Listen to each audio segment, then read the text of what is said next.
checking it created the MCP server. Now checking if I'm authenticated for the MCP server. As it found out I'm not authenticated yet, so it's giving me a link to authenticate.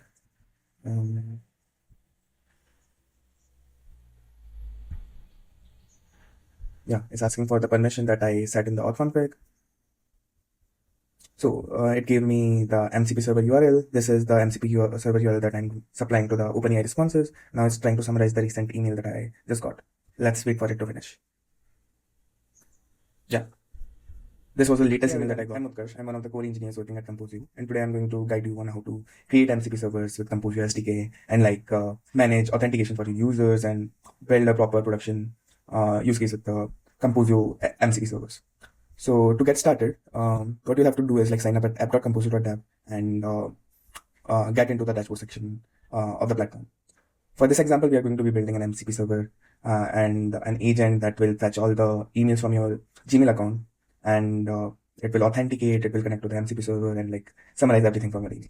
So after going inside the dashboard, you need to select the Gmail app and set up the auth config by clicking here. As you can see, you'll see a bunch of default scopes here. You can customize the scopes, remove some, whatever, and however you want how much you want your auth config to have permissions for. You can also specify your own client ID, client secret, but for this example, we are just going to be using the default credentials provided by Composio. So after the auth config is created, you need to go into the integrations page and copy the v3 nano ID from here. Okay, so this example code is something that I'm going to link below the video in the description or the caption. You can quickly clone it and get it working.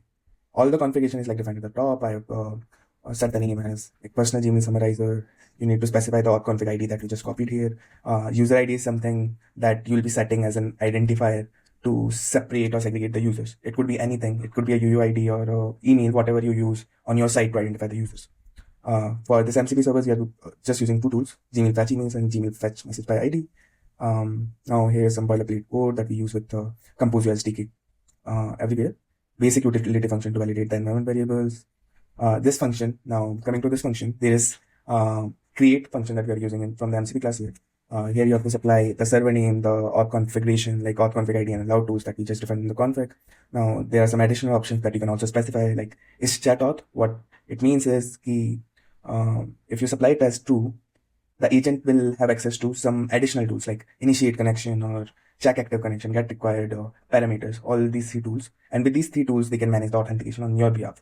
So if you have a proper AI agent and you have set is chat auth equals to true, you can, when the user is interacting with the agent, telling it to fetch the emails, it will call the required tools first, to check if the connection is there. If it's not there, it's going to authenticate.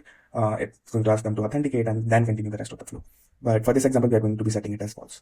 Coming down, we have this function to manage authentication programmatically on our side instead of doing it from the agentic and making sure user is authenticated before continuing on with the agentic flow. It accepts a server ID. What we are using here is a get user connection status function from the MCP class, which returns the status of the connection for each toolkit in respect to the user.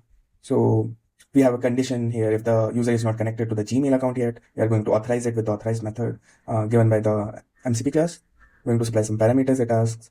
And now we are going to give this authorization URL, the direct URL to the user to go and give us the permissions to connect their account with our platform. This function is here to just make sure it keeps on waiting until the connection has been active and user has given the permission. Basic condition to just print out basic stuff the connection has been active. Going down, we have MCP server instance, just a method to get the MCP server given the ID and the user ID. Now here, if you specify the config.user ID, the MCP server will be tied to that particular user. If I specify, let's say Soham here, it will be the MCP server specifically in respect to the Soham user ID. Yeah. Now this function has all the logic to give supply the MCP servers that we have to the OpenAI responses. And going down, we have the main logic where we assemble all the pieces. We validate the environment first, create the MCP server. This create method is idempotent. As long as you specify the same parameter, it's going to work every time. It's not going to create duplicate MCP servers. It's idempotent. This function is something that we just went through above. It will ensure the user has access to the Gmail. If not, it's going to ask to authenticate and then go with the rest of the flow. Now we are getting the MCP server instance here and like supplying that server to the OpenAI responses.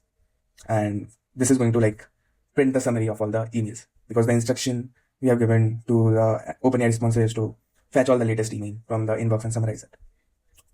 Yeah, that's it. That is all you need to do to quickly get started with Composio MCP servers and manage authentication. You can use it to manage multiple users, configure the auth config with different scopes, with different tools and everything.